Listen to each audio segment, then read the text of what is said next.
Hello everyone, my name is Roy. Welcome to my channel RoysArtyCrafty. So in this video we'll be talking about Assamese numerals and how we can improve writing the Assamese numerals.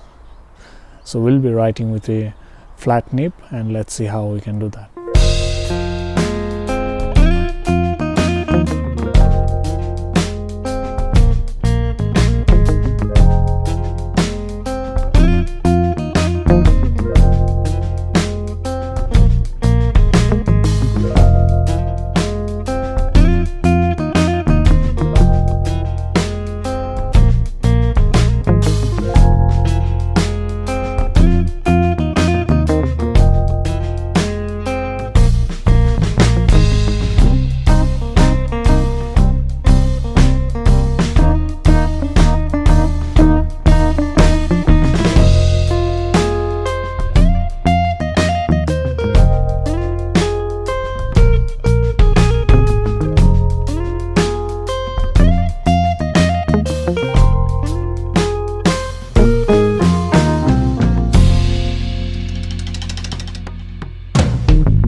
So we'll try to use some shadow effect on the numerals. So let's see how we can do that.